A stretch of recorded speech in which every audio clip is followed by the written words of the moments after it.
All right. So today we're going to talk about what a matrix is. Now, it seems like it's a little disjointed because last week we were talking about 3 by 3 um, system of equations with three unknowns. And believe it or not, matrices is going to tie into that very nicely, probably on Friday this week. So today I'm going to introduce you to what a matrix is. Raise your hand if you've heard of a matrix. Oh, that's awesome. A couple people have. No, not the movie. I'm sorry. My bad. Okay, math thing. So basically, a matrix, and for those of you who like to take notes, a matrix is just a way of organizing data. So raise your hand if you've heard of a spreadsheet. Great, that's a perfect example of a matrix.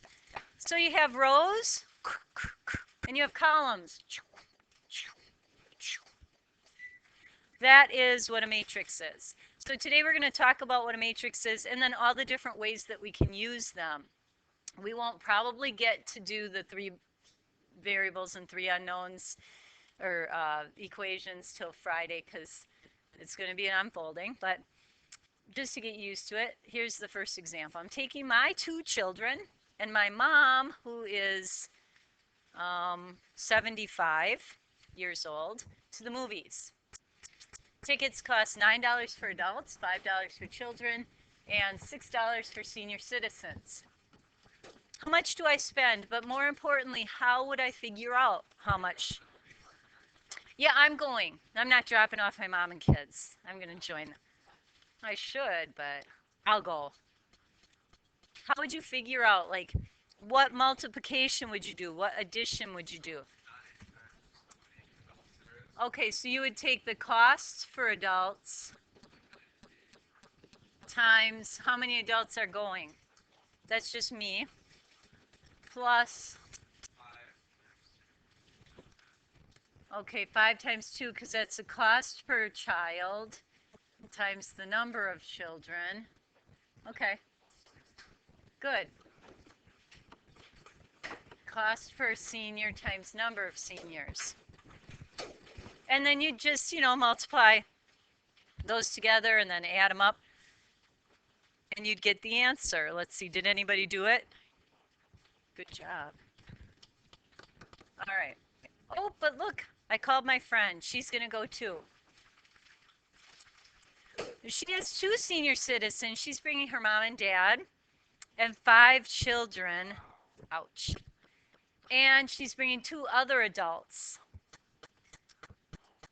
besides herself. Yep, 2 old people. So how would you figure out how much she's going to spend? Maybe somebody else this time that didn't do it last time. Okay, how would you figure it out? Yep, so 9 times 3.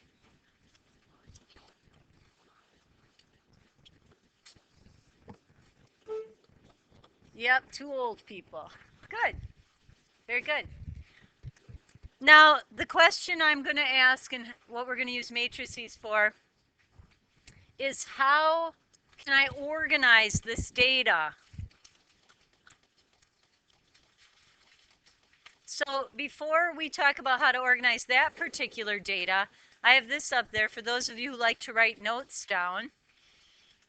It's just like exactly like a spreadsheet. Notice how I gave it a name. I'm calling it capital M.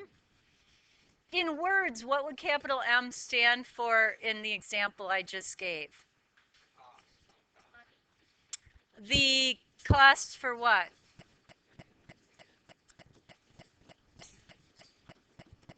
All right, cost of going to the movies.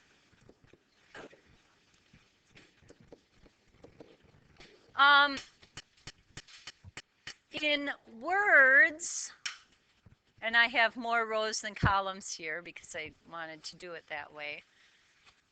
Think about what the rows would be in my example and what the columns would be in my example. All right, number of people would be the rows.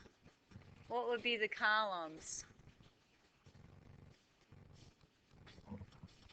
The cost, okay?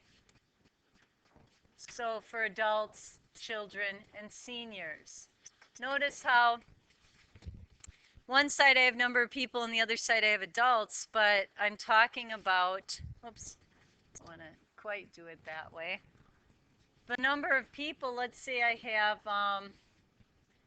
one person that was an adult. This is me, right? Okay.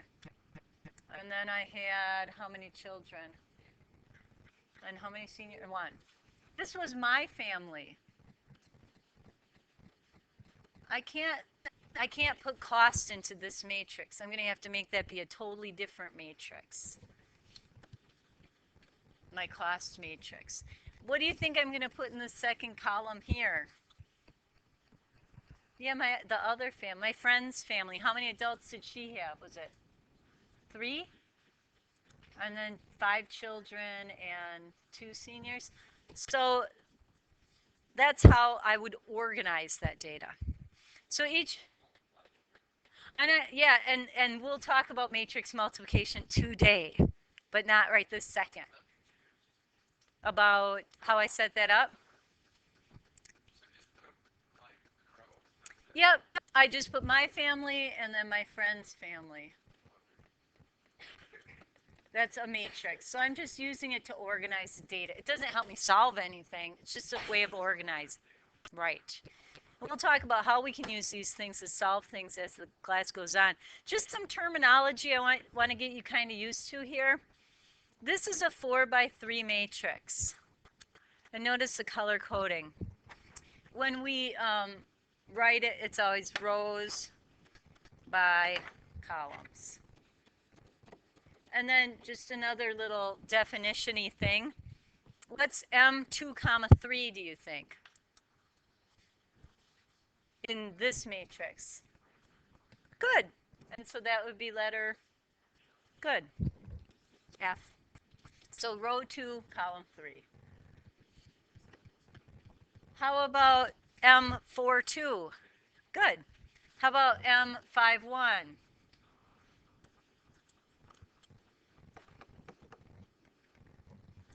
That's impossible. That's just, I did that to trick you. There is no 5th row. Okay. All right. So let's use matrices to show the total number of people. That's what we did before. I had 1, 2, and 1. Plus my friend had 3, 5, and 2. How do you think I add matrices together? Yep, just normal adding. Total number of adults, 4. Total number of children, 7. Total number of seniors, 3. So matrix addition is no problem. You just add it like normal adding. Now let's say that another friend of mine brought twice as many people as me. So I'm going to go with my matrix. If she brought twice as many, how many did she bring? How'd you get that? Good. That's called scalar multiplication, multiplying by a whole number. And it's easy peasy. You do exactly what Alex did. You multiply each of those things by that scalar number. That's the easy matrix multiplication. All right. What I want you to do, we're going to go through one example. I'm going to stop the recording here because otherwise it'll get too long. And then we'll go through another example.